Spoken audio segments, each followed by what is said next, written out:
What's up guys, Justin here with the FusionEssentials.com, back with another Autodesk Fusion 360 joint tutorial for you. So in today's video we're going to learn how to create a ball joint inside of Fusion 360. So let's go ahead and just jump into it. Alright, so to start off, to demonstrate this kind of joint, we're going to go to the McMaster car component library and we're just going to look for ball joint.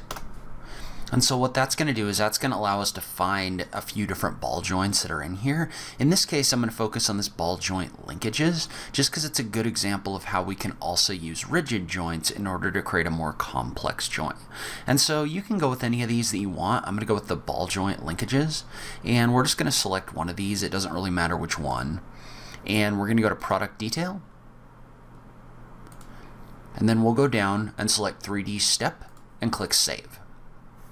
And so what that's going to do is that's going to bring this object into our library. And so that's going to bring this in here as a component with 3 different bodies contained inside of it. So you're going to have this little screw head with the eye hole in it. You're going to have the ball itself, which makes up the joint. And then you're also going to have this bolt sticking out of it right here. And so these are already in here as parts of a component, so we don't really need to worry about that for this video. And so what we need to do is we need to come in here and we need to use the assemble function in order to create a joint.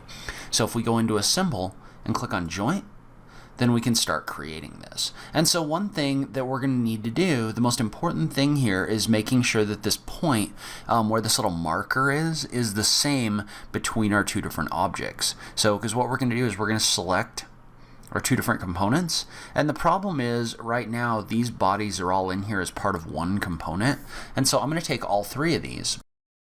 I'm going to select them, right click, and click create components from bodies. And so what we've done is now we have 3 separate components instead of one component containing different bodies. So now if we go back into joint, we can select each one of these individually. And so in this situation, the joint that we're going to create is going to be a joint between this object right here and this object right here. And right now, if I click on this, you can see how this is not going to give me the result that I want. And the reason for that is because the little marker between the 2 is not in the same location. So this will create a joint for sure, but you can see how nothing is centered or anything like that. And so the problem right now is getting that little point or that little marker to be centered on this cylinder right here can be a little bit tricky, because we need to select the exact center point of our sphere as well as the exact center point of this object right here for this ball joint to work, because it needs to be centered right on the middle of that intersection between the 2 objects. And so what we're going to do is we're going to go into our construct options. We're going to add a point at the center of that circle. And so when we add a point at the center of that circle, that's going to give us something that we can kind of inference to when we do this. So we're going to go ahead and click on OK. You can see how that point is now in here. And for now, I want to go ahead and I want to turn off this second component because it's just kind of in the way. And so now we can go into assemble and we're going to add our joint. And so to start off, our first component, we want it to be our sphere, but we don't want our little marker here to be centered on the top of this. We want it to be right in the middle of our sphere.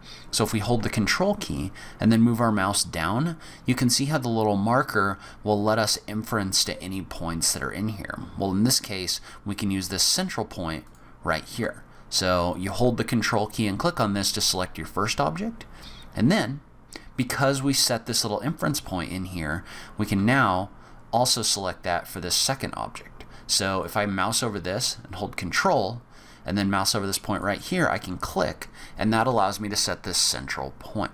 And so now both of these have the same point selected, meaning they both have the same base for where this joint is going to be.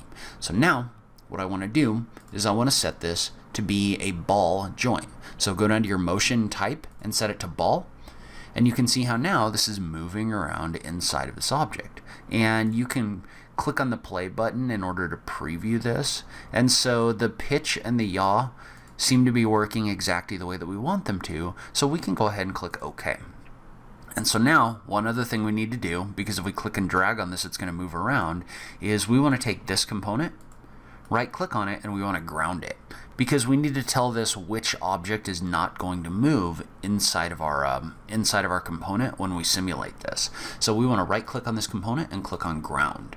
And it's going to say some components have moved. We're going to go ahead and click on the button for capture position.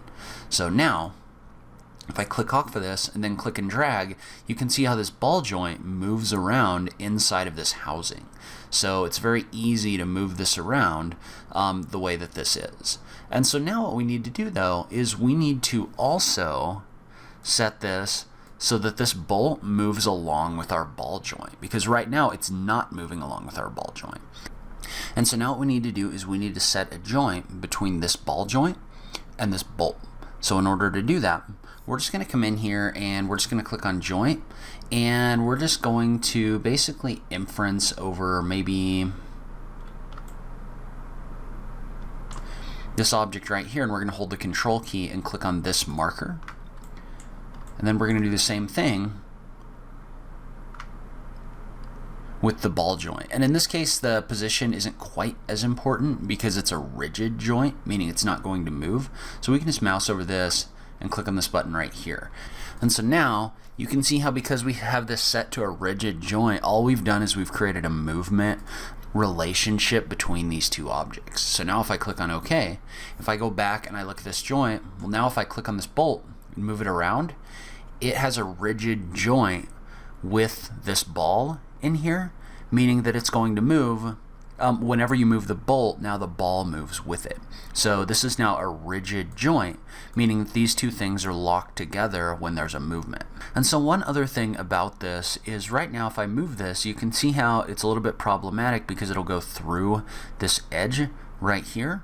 And so we don't necessarily want that. I mean, it's probably not the end of the world if you're not trying to create like a super realistic simulation, but for me, I would like to see this where it'll only go until this bolt hits this edge. And so what we can do is we can simulate that using a tool called contact sets. And so in order to do that, you're just going to go up to your assemble function, and you're going to click on the button for enable contact sets.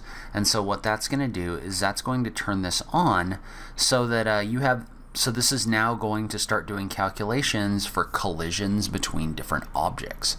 So you can see how right now we haven't quite enabled that between these two objects yet, but it's going to start. That basically turns on the functionality where you can calculate when things intersect with each other. And then what we want to do, so in this case, now what we're going to do is we're going to click on new contact set, and it's going to ask us for the bodies or components that we want to calculate. So in this case, we're going to click on this bolt right here, and then your housing right here. I'm not going to click on the sphere because that gets a little bit weird in here. I don't really want to calculate that. I more want to calculate when the bolt hits this edge, I want this to stop. So I'm going to go ahead and click on OK.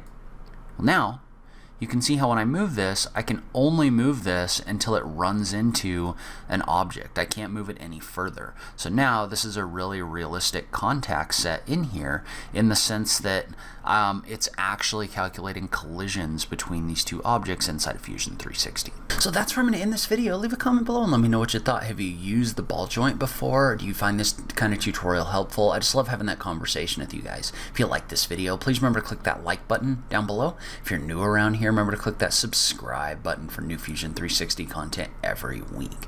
As always, thank you so much for taking the time to watch this. I really appreciate it, and I will catch you in the next video. Thanks, guys.